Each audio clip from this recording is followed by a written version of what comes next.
పకోడాకి చేసే విధానం అన్నీ చూపిస్తాయి. ఇదో తోటకూర చూపించాను కదా, కట్ట అది ఇట్లా సన్నగా కట్ చేసుకోవాలి. ఒక కట్ట ఆనియన్స్, అదే ఒక అన్నీ బాగా ఇట్లా చేద్దాము. తర్వాత అన్నీ మిక్స్ చేసుకుందాము. కొత్తిమీర బాగానే పట్టింది, సగం బౌల్ వేసాను. మిర్చి,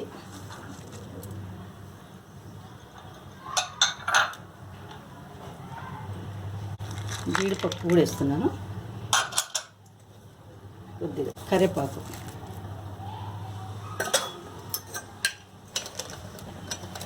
కొద్దిగా పసుపు, ఒక స్పూన్,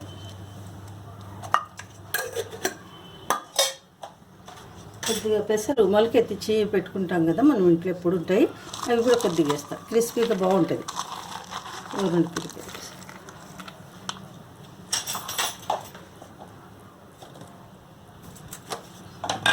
సాల్ట్ తగినంత,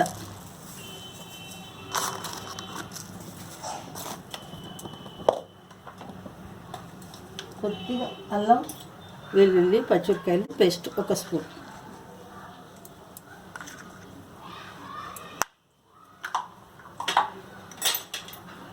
శనగపిండి,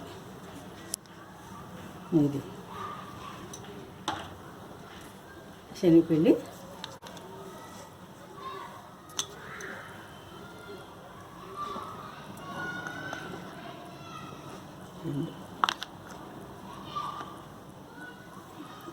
మూడేసాను.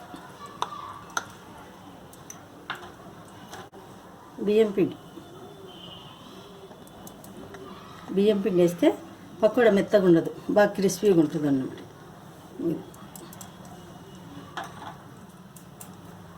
ఇవన్నీ బాగా ఇప్పుడు కొంచెం ఆయిల్ వేడి చేసి వేసుకుందాం, కలుపుకుందాం. అన్నీ వేసినాం కదా, పిండి అవన్నీ వేసి మళ్ళీ కొంచెం కారం వేద్దాం. అప్పుడు పచ్చిమిరపకాయలు ఒక్కటే వేసాను, కొద్దిగా ఒక సగం స్పూన్ వేసేద్దాం. వేసి మళ్ళీ ఇప్పుడు అంతా నూనె కూడా ఇక్కడ కాగుతుంది. సోడా పొడి కొద్దిగా ఒక చిటికెడు, ఎక్కువ అవసరం లేదన్నమాట దీనికి. అంత ఇట్లా మళ్ళీ చేసి అంతా మిక్స్ చేసుకున్నాం. చూడండి అన్నీ వేసాను కదా, దీనికి కొంచెం నూనె వేసి, వాటర్ ఎక్కువ వేయకూడదు,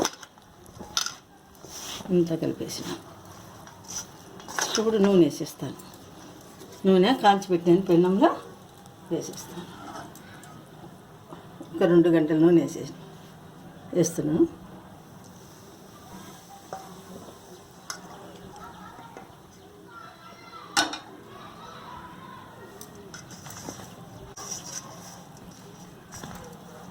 జాగ్రత్తగా కలుపుకొని నూనె వేసాను. చూడండి నూనె వేసినాక అదే ముద్ద అయిపోతుంది. కొద్దిగా తక్కువ అనిపిస్తే వాటర్ వేసుకుందాం.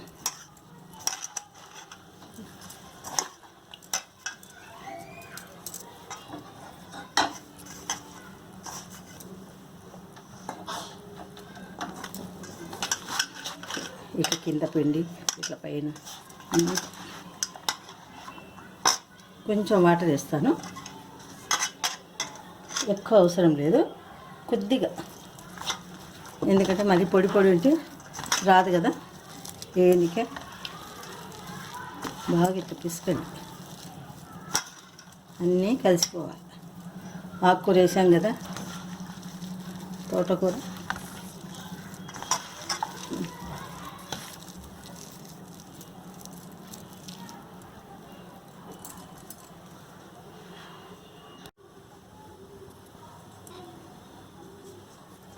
నూనె పెన్నం మీద స్టవ్ అంటించి నూనె పెన్నంలో చూడండి వేసాను, మంట పెట్టాను, నూనె కాగుతుంది.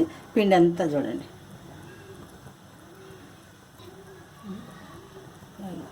పిండి అంతా ఒక 5 మినిట్స్ అంతా ఇట్లా కలుపుకున్నాము. చూడండి మెత్తగా అన్నీ వేసి కలిపాము. ఇప్పుడు చిన్న నీళ్ళ తడి ఇట్లా చేతి అనుకొని తడి కొద్దిగా పిండి చూడండి, ఎక్కువ నీళ్లు పట్టవు. ఆయిల్ వేసి కొద్దిగా సన్ గ్లాస్ నీళ్ళు కూడా పట్టవు. ఇట్లా చూడండి అంత ఇట్లా గట్టిగా చేసి అంత ముద్దగా ఇట్లా పెట్టుకోండి. ఇట్లా దగ్గరికి పెట్టుకొని ఇక్కడ కప్పులో నీళ్ళు ఇట్లా తీసుకొని ఏళ్ళకి అనుకొని ఇట్లా అన్ని మిరపకాయలు ఇవన్నీ ఇట్లా వచ్చేటట్లు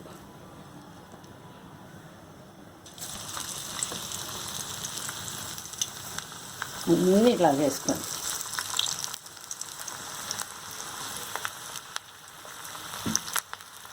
నూనె కాగింది కాబట్టి అయిపోతుంది.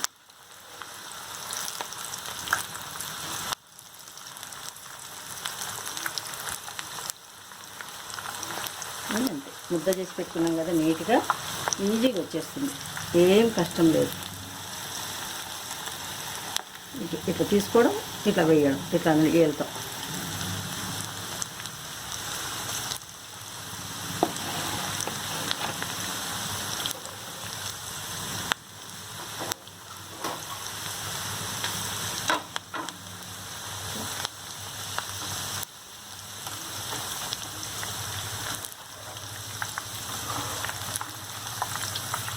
స్టిక్ చేసుకున్నాను.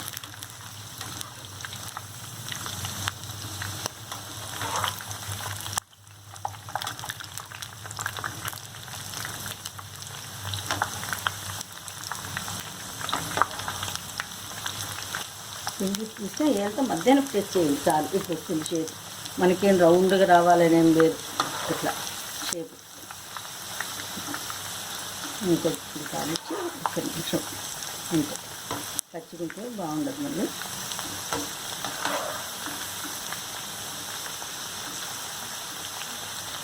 కలర్ మారిపోతుంది కదా, చిన్నగా తిప్పేయాలి.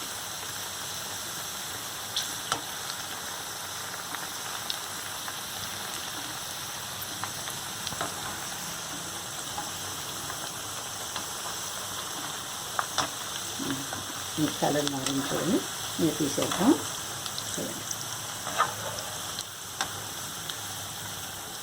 ఒక టిష్యూ పేపర్ వేసుకొని టిష్యూ పేపర్ మీద ఇట్లా వేసేసుకున్నాం అన్నీ తీసి.